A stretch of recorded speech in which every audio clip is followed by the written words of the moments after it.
Hello दोस्तों, कैसे हैं आप लोग। स्वागत है आपका मेरे नई वीडियो में। दोस्तों, आप यूपीआई तो यूज कर ही रहे होगे।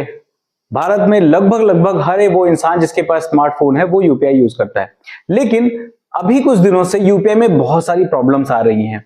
कई बार यूपीआई बंद हो चुका है, तो उसकी वजह से बहुत से सवाल भी ऐसे उठ चुके हैं दिमाग में लोगों के कि क्या यूपीआई बंद हो जाएगा, क्या यूपीआई से अब काम नहीं चलेगा, क्या बैंकों से यूपीआई सिस्टम को बंद कर दिया जाएगा, क्या बैंकों में जो हमारा पैसा है यूपीआई की वजह से फंस सकता है, यूपीआई में जो पेमेंट फेल होता है उसका क्या होता है, हमारा पैसा क्या यूपीआई का पेमेंट अगर फेल हो गया तो कैसे क्या हम उसको करेंगे। इन सारी चीजों के बारे में बहुत सारा लोगों के मन में सवाल उठ रहा है। रीजन उसके पीछे सबसे बड़ा वही है कि पिछले 15 दिनों के अंदर लगभग 3 बार ऐसा हुआ है कि कई घंटों के लिए यूपीआई पूरी तरीके से बंद हो चुका है। तो चलिए मैं आपको बताता हूं सारे सवालों के जवाब कि यूपीआई आखिर बंद क्यों हुआ और क्या सच में यूपीआई बंद हो जाएगा अब पूरी तरीके से। इन सब चीजों के जवाब आपको पूरी वीडियो देखने के बाद मिल जाएंगे। तो चलिए वीडियो स्टार्ट करते हैं। नमस्कार दोस्तों, मेरा नाम है अनूप, आप देख रहे हैं टेक एंड ट्रेंड्स।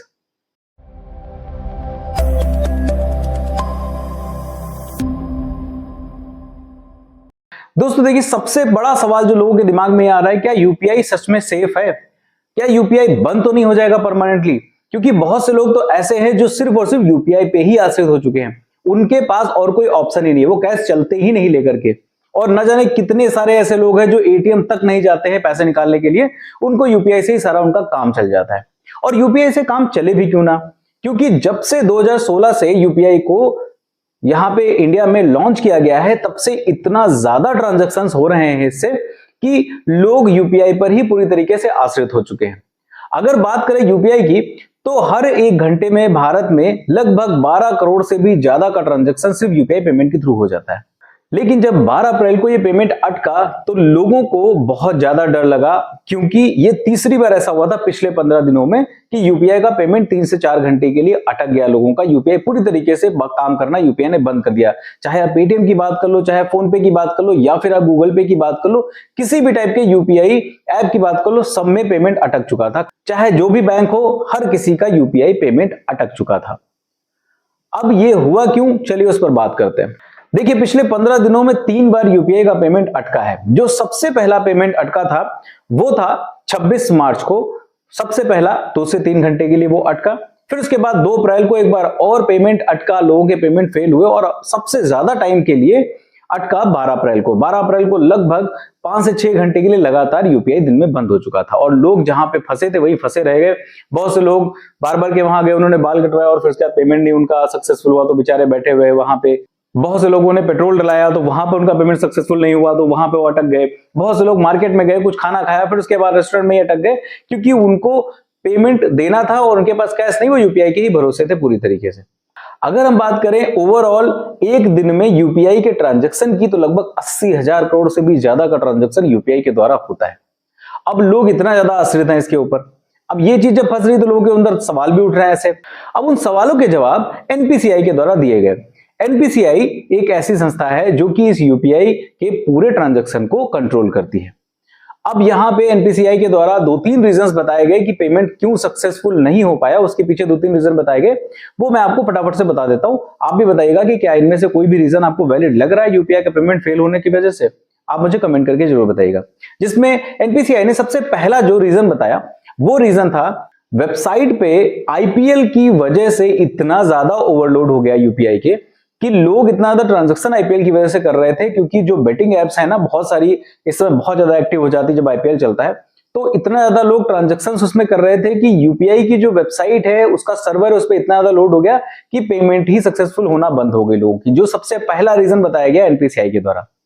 दूसरा एक और बड़ा रीजन बताया गया एनपीसीआई के द्वारा कि एनपीसीआई जो इंटरनेशनल कॉल्स हैं उसमें क्यूआर कोड के थ्रू पेमेंट को अभी बैन कर रही है, मतलब बंद कर रही है। वो उस टाइप का पेमेंट अब सक्सेसफुल नहीं होगा। इंटरनेशनल जितने भी ट्रांजैक्शंस होने वाले हैं क्यूआर कोड के थ्रू, उनको भी रोका जा रहा है। तो उस पर रोक करने के लिए सर्वर पे बैकएंड पे वर्क चल रहा था। इस वजह से भी ये रीजन बताया एनपीसीआई ने, हो सकता है इस वजह से ये पेमेंट्स फेल हुए। और जो तीसरा सबसे बड़ा रीजन है वो ये है कि इतने सारे जो यूजर्स हो चुके हैं यूपीआई के, उसकी वजह से भी सर्वर पे लोड बहुत पड़ा। अब इतना ज्यादा इसलिए क्योंकि एनपीसीआई का इकलौता ऐसा सर्वर है जो कि हर एक पेमेंट ट्रांजैक्शन को सक्सेसफुल करता है। किसी भी बैंक से बैंक में पेमेंट करने के लिए जितने भी यूपीआई के ऐप हैं, जितने भी यूपीआई के रिसोर्सेज हैं, उन सब का पेमेंट जो है वो एनपीसीआई के सर्वर के थ्रू ही आगे बढ़ता है। अब जब इतने सारे एप्लीकेशंस हो चुके हैं, इतने सारे मोड हो चुके हैं पेमेंट करने के लिए, पहले तो बैंक टू बैंक जाता था तो फिर उसमें 24 घंटे का टाइम लेते थे, लेकिन अब इंस्टेंट पेमेंट जब जाता है तो उसमें सर्वर पे बहुत ज्यादा लोड पड़ता है। और वो जो लोड है वो इतना ज्यादा हो गया इस समय कि सर्वर ही उनका डंप कर गया कुछ टाइम के लिए।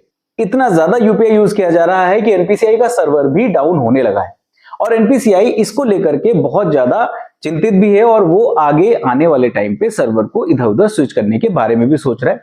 जैसे यूपीआई लाइट को लॉन्च करना, यूपीआई लाइट जब लॉन्च हो जाएगा तो ये जो डायरेक्ट ट्रांजेक्शंस हैं उसके थ्रू इतना ज्यादा ट्रांजेक्शन नहीं होंगे, तो सर्वर पे उतना ज्यादा लोड नहीं पड़ेगा। इसी तरीके के 2 से 3 आपको और भी ऑप्शन मिल जाएंगे जिसमें यूपीआई का पेमेंट जाएगा लेकिन सर्वर पे उतना ज्यादा लोड नहीं पड़ेगा, 2 से 3 सर्वर में डिवाइड किया जाएगा, वरना इस तरीके की प्रॉब्लम आगे भी आ सकती है। तो ये है यूपीआई फेल होने के 2 से 3 रीजन जो कि एनपीसीआई के द्वारा बताए गए। अब इसमें से कौन सा आपको सबसे ज्यादा वैलिड लग रहा है आप कमेंट करके जरूर बताइएगा। अब चलिए बात करते हैं उस पे कि यूपीआई पेमेंट अगर फेल हो जा रहा है तो फिर हमारे पैसे का क्या होगा। ये सबसे बड़ा सवाल लोगों के दिमाग में होता है। देखिए, अगर आपका यूपीआई का कोई भी पेमेंट फेल हो जा रहा है तो आपको चिंता करने की कोई भी जरूरत नहीं है, वो आपका पेमेंट सेफ है। या तो वो आपके अकाउंट में वापस आ जाएगा थोड़े टाइम के बाद, या तो फिर जिसको आपने पेमेंट भेजा है रिसीवर के पास वो रिसीव हो जाएगा। हाँ, ये जो ड्यूरेशन है जब कभी भी पेमेंट फेल होता है तो इसमें जो टाइम लगने वाला है उससे पहले आप डिसाइड नहीं कर सकते हो कि ये पेमेंट किधर जाएगा, उधर या इधर। और उसके अलावा और कोई भी पेमेंट ऐसा नहीं होगा कि आपका पेमेंट अकाउंट से कट गया और वो कहीं गया ही नहीं, या तो वो आपके पास आएगा या फिर रिसीवर के पास चला जाएगा, तो बिल्कुल सेफ है। दूसरा एक सबसे बड़ा सवाल यह है कि क्या इस तरीके के पेमेंट फेल्स जो हो रहे हैं, जो प्रॉब्लम अभी 2-3 दिन पहले आई थी, वो क्या फिर से आएगी?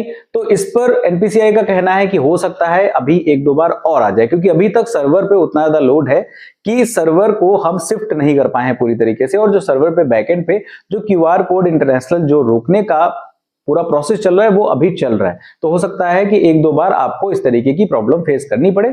तो आप कोशिश करिए कि कैश अपने साथ में भी कैरी करके थोड़ा बहुत चलिए, पूरी तरीके से आप यूपीआई के भरोसे मत रहिए। तीसरा एक सबसे बड़ा सवाल लोगों के दिमाग में आ रहा है, क्या यूपीआई पूरी तरीके से बंद हो जाएगा?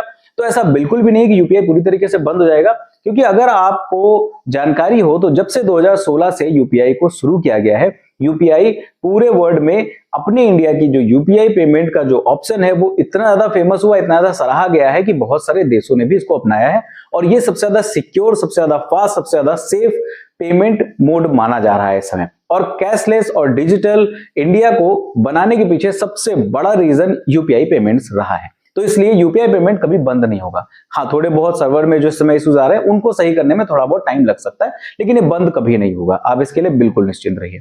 तो इसलिए आप यूपीआई को लेकर के बिल्कुल भी चिंता मत करिए। 1-2 बार पेमेंट फेल हुआ है, माना कि इस बार थोड़ा ज्यादा बड़े स्तर पे हो गया, लेकिन पहले भी ये चीजें हो चुकी हैं, इसमें कोई भी चिंता करने की चीज नहीं है। आप आराम से अपने यूपीआई पेमेंट को यूज करिए, लेकिन फिर भी अपने प्रिकॉशन के लिए आप कैश साथ में कैरी करके जरूर चले, ताकि अगर इन फ्यूचर कभी दोबारा से फिर से ये चीज हो जाती है तो फिर आपके पास कैश होना चाहिए अपने जो भी आप काम करने गए उसके लिए। अब अगर यूपीआई से रिलेटेड आपका कोई भी क्वेश्चन है तो आप कमेंट करके मुझे बताइएगा, मैं उसमें आपको जवाब दे दूंगा। अगर कोई भी क्वेश्चन रह गया हो इस वीडियो में कवर करने पे तो मैं उसका जवाब आपको जरूर कमेंट बॉक्स में दे दूंगा। अगर आपको वीडियो पसंद आई है तो लाइक कर दीजिएगा और अपने दोस्तों तक भी शेयर कर दीजिएगा, और अगर आप मेरे चैनल पर नए हो तो मेरे चैनल को सब्सक्राइब कर लीजिएगा, क्योंकि इसी तरीके की बेहतरीन वीडियोज मैं आपके लिए लेके आता रहता हूं और आगे भी लाता रहूंगा। फिलहाल के लिए इस वीडियो में इतना ही, मिलते किसी दूसरी वीडियो में किसी अच्छे से टेक और ट्रेंडिंग टॉपिक के साथ। तब तक के लिए नमस्कार।